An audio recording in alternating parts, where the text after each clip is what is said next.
ನಮಸ್ಕಾರ. ಬಹುಶಃ ಇರೋ ಕಷ್ಟಪಟ್ಟು ತೊಗೊಂಡಿದ್ದೀನಿ ಇದನ್ನ.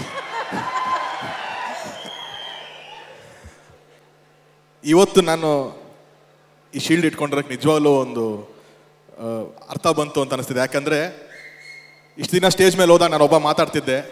ಇವತ್ತು ನನ್ನ ಜೊತೆ ನನ್ನ ಇಡೀ ತಂಡ ನಿಂತಿದೆ ಇಲ್ಲಿ. ಸೊ ಇದು ಕೈಯಲ್ಲಿ ಬಂದಿದೆ ಅಂತಂದರೆ ಇಡೀ ತಂಡದ ಎಫರ್ಟ್ಸ್ ಇದೆ. ಸೊ ಎಲ್ರಿಗೂ ಥ್ಯಾಂಕ್ಸ್ ಹೇಳೋಕ್ಕೆ ಇಷ್ಟಪಡ್ತೀನಿ. ಮೊದಲು ನಾನು ಇವತ್ತು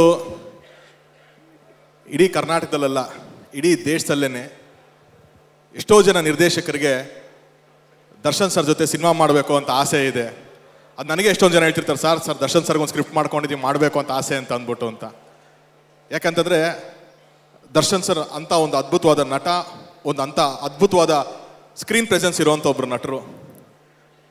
ಅವ್ರ ಜೊತೆ ನಾನು ಮಾಡಿದಂಥ 3 ಸಿನಿಮಾದಲ್ಲಿ ಕೆಲಸ ಮಾಡೋದಕ್ಕೆ ಒಂದು ಭಾಗ್ಯ ಸಿಕ್ಕಿದೆ ಅಂತ ನನಗೆ ಭಾಳ ಖುಷಿ ಇದೆ.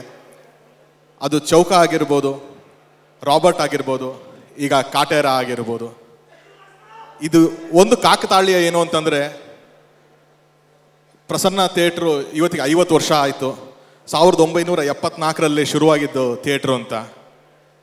ಕಾಟೇರನ ಕತೆ ಕೂಡ ಸಿನಿಮಾದಲ್ಲಿ 1974ರಲ್ಲೇ ನಡೆಯುತ್ತೆ. ಅದು ಒಂದು ಕನೆಕ್ಷನ್ ಇದೆ. ನಾನು ಮಾಡಿದಂಥ 3 ಸಿನಿಮಾಗಳು, ಅದು ಚೌಕ, Robert, Kaatera, 3 Prasanna theatre release ಆಗಿತ್ತು. 3 50 ಡೇಸ್ನ ಕ್ರಾಸ್ ಮಾಡಿದಂಥ ಸಿನಿಮಾಗಳಾಗಿದೆ.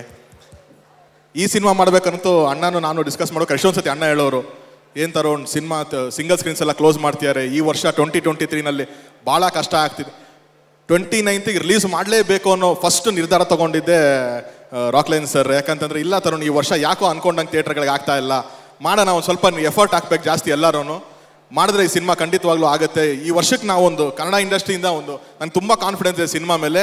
ಕನ್ನಡ ಇಂಡಸ್ಟ್ರಿ 2023ಇಂದ ಒಂದು ಸಿನಿಮಾ ಕೊಡಲೇಬೇಕು ನಾವು ಈ ಥರದ್ದು ಅಂತ ಫಸ್ಟ್ ಡಿಸಿಷನ್ನು ಅವರೇ ತೊಗೊಂಡಿದ್ದು. ಸೊ ಅಣ್ಣ ಥ್ಯಾಂಕ್ ಯು, ನಿಮ್ಮ ಒಂದು ಡಿಸಿಷನ್ಗೆ ಇವತ್ತು ನಾವೆಲ್ಲ ಇಲ್ಲಿ ನಿಂತಿದ್ದೀವಿ. ಆ್ಯಂಡ್ ಈ ಕಥೆನ ನಾನು ರಾಬರ್ಟ್ ಮಾಡಬೇಕಾದ್ರೆ ದರ್ಶನ್ ಸರ್ ನನಗೆ ಹೇಳಿದರು, ನೀನು ಇನ್ನೊಂದು ಲೈನ್ ಯೋಚನೆ ಮಾಡಿರೋ ಮಗ ಅಂತ. ನನಗೆ ಹೆಂಗಾಗಿತ್ತು ಅಂತಂದರೆ, ನಾನು ಜಡೇಶ್ ಗುರು ಶಿಷ್ಯರು ಮಾಡಬೇಕಾದ್ರೆ ನಮ್ಗೆ ಏನೇ ಥಾಟ್ ಬಂದ್ರೂ, ಯಾವುದೇ ಕತೆ ಬಂದ್ರೂ ನಮ್ಮ ತಲೆಯಲ್ಲಿ ದರ್ಶನ್ ಸರೇ ಬರೋರು, ಜಡೇಶ್ ಇದು ಚೆನ್ನಾಗಿರುತ್ತಲ್ವ, ಈ ಥರ ಚೆನ್ನಾಗಿರುತ್ತಲ್ವ ಅಂತ ಅಂದ್ಬಿಟ್ಟು. ಅವಾಗ ಯಾರು ನನಗಿನ್ನ ಪ್ರೊಡ್ಯೂಸರ್ಸ್ ಯಾರು ಏನೂ ಗೊತ್ತಿಲ್ಲದೆ ಇದ್ರು ಕೂಡ ಒಂದು ಕತೆ ಮಾಡಿ ಅವ್ರ ಹತ್ರ ಹೋಗಿದ್ದು. ಏನು ಕೇಳ್ತಾ ಇದ್ದೀನಿ ಅಂದರೆ, ನನ್ನ ನಂಬಿದ್ದು ದರ್ಶನ್ ಸರ್ ಒಬ್ಬರೇ. ಅದು ಮೊದಲನೇ ಸಿನಿಮಾ ಆಗಿರ್ಬೋದು, 3ನೇ ಸಿನಿಮಾ ಆಗಿರ್ಬೋದು, ಅಥವಾ ಈಗ ಮುಂದೆ ಕೊಡ್ತಾ ಇರೋ ಮುಂದಿನ ಸಿನಿಮಾನಾದ್ರೂ ಆಗಿರ್ಬೋದು.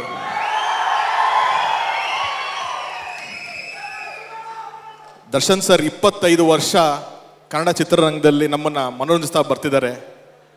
ಆ 25 ವರ್ಷದಲ್ಲಿ ನಿರ್ದೇಶಕನಾಗಿ ನಾನು ಇಲ್ಲಿ ಬಂದು 8 ವರ್ಷ ಆಯಿತು. ಆ 8 ವರ್ಷ ನಾನು ಅವ್ರ ಜೊತೆನೇ ಟ್ರಾವೆಲ್ ಮಾಡ್ಕೊಂಡು ಬಂದಿದ್ದೀನಿ. ಒಬ್ಬ ನಟನಾಗಿ ಒಂದು 14 ವರ್ಷ ನವಗ್ರಹ ಜೊತೆಯಲ್ಲಿ ಮಾಡಬೇಕಾದ್ರೆ ಅವ್ರ ಜೊತೆ ನಟನಾಗಿ ಕೆಲಸ ಮಾಡ್ಕೊಂಡು ಬಂದಿದ್ದೀನಿ. ಅವ್ರ ಮೆಜೆಸ್ಟಿಕ್ ಸಿನಿಮಾ ಶುರುವಾದಾಗಿಂದ ಒಂದು 18-20 ವರ್ಷ ಆಗ್ತಾ ಬಂತು.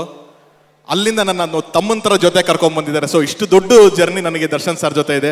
ಸೊ ಇದು ಲೈಫ್ ಲಾಂಗ್ ಹಿಂಗೆ ಇರಲಿ ಅಂತ ನಾನು ಕೇಳ್ಕೊತೀನಿ. ಥ್ಯಾಂಕ್ ಯು ಬಸ್, thank you so much. So ಮತ್ತೊಮ್ಮೆ ನನ್ನ ಇಡೀ ತಂಡಕ್ಕೆ ನಾನು ಥ್ಯಾಂಕ್ಸ್ ಹೇಳ್ತೀನಿ. ಅದು ಕಲಾವಿದರಿರ್ಬೋದು, ತಂತ್ರಜ್ಞರಿರ್ಬೋದು, ಯಾಕಂದರೆ ಇದೆಲ್ಲರೂ ಸೇರಿನೇ ತುಂಬ ಒಂದು ಎಫರ್ಟ್ ಹಾಕಿ ಈ ಸಿನಿಮಾಗೆ ನಾವು ಫಸ್ಟ್ ರೀಡಿಂಗ್ ಕೊಟ್ಟಾಗಿಂದ ಹಿಡಿದು ಥಿಯೇಟ್ರಿಗೆ ಬರೋ ತನಕನೂ ಅಷ್ಟೇ ಎನರ್ಜಿನಲ್ಲಿ, ಅಷ್ಟೇ ಒಂದು ಹುಮ್ಮಸ್ನಲ್ಲಿ ಮಾಡಿದಂಥ ಒಂದು ಸಿನಿಮಾ. ಒಂದು ಕನ್ನಡಕ್ಕೆ ಒಂದು ಹೆಮ್ಮೆ ಆಗಬೇಕು ಈ ಸಿನಿಮಾ ಅಂತ ಇಡೀ ತಂಡ ಶ್ರಮ ಪಡ್ತು. ಸೊ ನನ್ನ ಎಲ್ಲ ಆರ್ಟಿಸ್ಟ್ಗಳಿಗೆ ಮತ್ತು ನನ್ನೆಲ್ಲ ಟೆಕ್ನಿಷಿಯನ್ಸ್ಗೆ ಥ್ಯಾಂಕ್ಸ್ ಹೇಳಕ್ಕೆ ಇಷ್ಟಪಡ್ತೀನಿ. Thank you so much.